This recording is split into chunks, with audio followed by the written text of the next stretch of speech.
ঐতিহাসিক জায়গা, এটা আজকের জায়গা নয়, এবং তমলুকের একটা দীর্ঘ ইতিহাস আছে। যে কোনো লড়াইয়ে ভারতবর্ষের প্রথম স্বাধীনতাকামী জায়গা হিসেবে তমলুক উঠে এসেছিল, তাম্রলিপ্ত সরকার তৈরি হয়েছিল, সেই ঐতিহ্য বহন করছে তমলুক। আমি বিশ্বাস করি তমলুক কখনোই, শুভেন্দুবাবু যা বলেছেন, দুর্নীতির পাশে দাঁড়াবে না, চাকরি চোরেদের পাশে দাঁড়াবে না, মহিলাদের উপর যা অত্যাচার করেছে তাদের উপর দাঁড়াবে না। স্বাধীনতা সংগ্রামে দীর্ঘ ইতিহাস আছে, সুশীল ধারা, অজয় মুখার্জি ইত্যাদিতে, তার আগে থেকেও আছে। তাম্রলিপ্ত একটা আলাদা সভ্যতা ছিল। সেই জায়গায় দাঁড়িয়ে আমি আশা করি যে শুভেন্দুবাবু যা বলেছেন যে তমলুকের মানুষজন কি, তারা সবাই শিক্ষিত, সবাই বোঝেন ব্যাপারটা কি, তারা কিছুতেই এই দুর্নীতিকে সমর্থন করবেন না এবং তাদেরকে তাড়িয়ে দেবেন এখান থেকে। নাম ঘোষণার আগেও এসেছিলেন, নাম ঘোষণার পরে হলেন, কেমন অনুভূতি? না, নাম ঘোষণার আগে এসেছিলাম সকলের সঙ্গে পরিচয় করার জন্য, নাম ঘোষণার পরে এসেছি। এখন দায়িত্বটা খানিকটা বেড়েছে, আমাদের সঙ্গে ওনারা সবাই আছেন, আমার সঙ্গে, আমাকে আপনারাও আছেন, আপনারা সবাই আমাকে গাইড করে নিয়ে চলবেন এবং আমার ইচ্ছে প্রতিটা গ্রামে পৌঁছানোর আমি চেষ্টা করব, যতদূর সম্ভব পৌঁছানো যায় সেই ব্যবস্থা পার্টির তরফ থেকে করা হচ্ছে। তমলুক লোকসভার মধ্যে নন্দীগ্রাম, এই নন্দীগ্রাম থেকে কত ভোটে? নন্দীগ্রাম তার ইতিহাস তৈরি করে দিয়েছে, একটু অপেক্ষা করুন না, দেখুন না নন্দীগ্রাম কি করে। অভিজিৎ বাবু একদম মানুষের অন্তরে আছে। গত 3 বছরের মধ্যে পশ্চিমবঙ্গে যে দুটো ইস্যু সবচেয়ে জনমানসে নাড়া দিয়েছে, সবটা রাজনীতির একটা হয় না, সবটাই রাজনৈতিক নেতা কর্মী সদস্যরাই সব জায়গায় নির্বাচনে লড়বে তা নয়। তো তৃণমূল কংগ্রেসের কোনো অধিকার নেই এসব বলার, কারণ পশ্চিমবাংলায় যখন একটা সময় আগের শাসকরা বলতো, মানে বর্তমানে এই চোরেদের আগে যারা ছিলেন তারা বলতেন আমরা 235 ওরা 30, এই দম্ভটা ভেঙেছিল এই নন্দীগ্রাম। 2009 সালে 5ই জানুয়ারি ফিরোজা বিবি, তিনি একজন হাউসওয়াইফ ছিলেন, তাকে তৃণমূল কংগ্রেস মনোনয়ন করেছিল কেন? আমাদের সকলের সুপারিশে। এখানে তো অনেক তাবড় তৎকালীন শাসক দলের নেতা ছিলেন। সেদিন আমরা সবাই বসে শহীদ পরিবারের প্রতিনিধিকে দিতে বলেছিলাম, জনগণ মেনে নিয়েছিল দলমত বর্ণ নির্বিশেষে।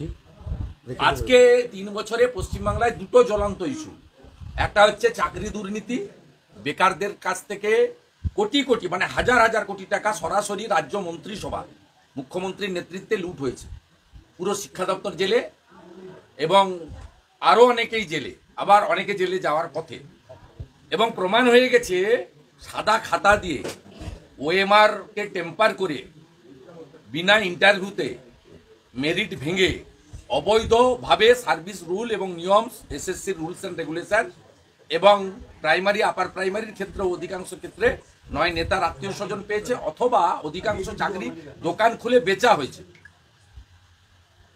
তার আরামবাগের শামীমের মতো, পাঁশকুড়ার তাপস মণ্ডলের মতো, মোহনপুরের কালীপদপতির মতো এজেন্টরা সেল করেছে, টাকার বিনিময়ে চাকরি পেয়েছে। এই সবচেয়ে বড় যে ইস্যু 2 কোটি বেকারের যে যন্ত্রণার ইস্যু এবং রিক্রুটমেন্টের যে বড় স্ক্যাম, তার যিনি পর্দা ফাঁস করেছেন, অকুত ভয় হয়ে লড়াই করেছেন, মেরুদণ্ড সোজা হয়ে লড়াই করেছেন, এই ইস্যুকে আমাদের সর্বভারতীয় নেতৃত্ব নরেন্দ্র মোদীজি, জেপি নাড্ডাজি, অমিত শাহজিরা মনে করেছেন বাংলায় এই চাকরি দুর্নীতির বিরুদ্ধে যিনি সবচেয়ে বেশি, যার কার্যকর ভূমিকা ছিল যে কোনো রাজনৈতিক দল এবং নেতার বাইরে গিয়ে উপরে উঠে, তিনি হচ্ছেন অবসরপ্রাপ্ত বিচারপতি অভিজিৎ গাঙ্গুলি।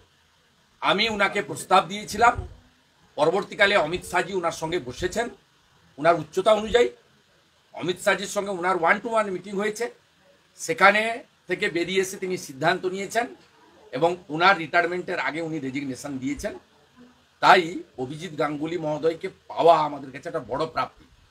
তাই অভিজিৎ গাঙ্গুলি আজকে আসা নয়, অভিজিৎ গাঙ্গুলি সমস্ত মানুষের হৃদয়ে আছে। পশ্চিমবাংলায় এবারের নির্বাচন এবং পরের বিধানসভার ভোট হবে চুরি দুর্নীতির বিরুদ্ধে, শাসকের দুর্নীতির বিরুদ্ধে। তার প্রতীক হচ্ছে সামনে দাঁড়িয়ে মানবতার মূর্ত প্রতীক হিসেবে লড়েছেন অভিজিৎ গাঙ্গুলি, তিনি এখানে হৃদয়ে আছেন। আর তিনি চেষ্টা করবেন আগামী 1.5 মাসে সব জায়গায় পৌঁছানো, না পৌঁছাতে পারলেও আমরা তো আছি, উনাকে চেনে না এমন কোনো লোক নেই। অর্থাৎ অভিজিৎ গাঙ্গুলির এটা আসা নতুন নয়, তিনি অন্তরে আছেন, কিন্তু তাকে ভোট দেওয়ার সুযোগটা আমরা পেয়েছি, এটা 1 নম্বর ইস্যু। দ্বিতীয়, সন্দেশখালী নারী নির্যাতন, মহিলা অত্যাচার, বছরের পর বছর ধরে মেয়েদের মধ্যরাত্রে ডেকে নিয়ে গিয়ে শাসকের নির্লজ্জ এবং সীমাহীন সমস্ত সভ্যতা ভব্যতাকে ভেঙে দিয়ে যে অত্যাচার, সেটা হচ্ছে সন্দেশখালীর লড়াই। একজন মহিলা করেনি, এটা ঘটনা। কয়েক হাজার মহিলা করেছে, কিন্তু একজন তো দাঁড়াবে, 1000 জন তো দাঁড়াতে পারবে না। তাই সমস্ত মহিলার প্রতিনিধি হিসেবে আন্দোলনকে স্বীকৃতি দেওয়া হয়েছে।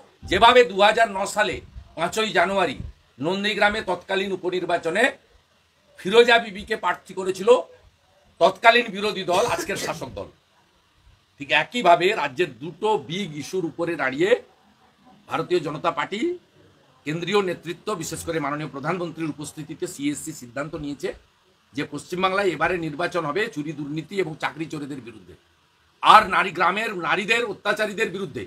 তাই সন্দেশখালী এবং চাকরি দুর্নীতির বিরুদ্ধে দুটো এলাকা, দুটো বিষয় সিম্বল। তার মানে উনি তো সামনে থেকে লড়েছেন, রেখা নিশ্চয়ই একা লড়েনি, কয়েক হাজার মেয়েকে নিয়ে লড়েছেন। একটু সিম্বলিক হিসেবে রেখাকে মনোনয়ন দেওয়া হয়েছে।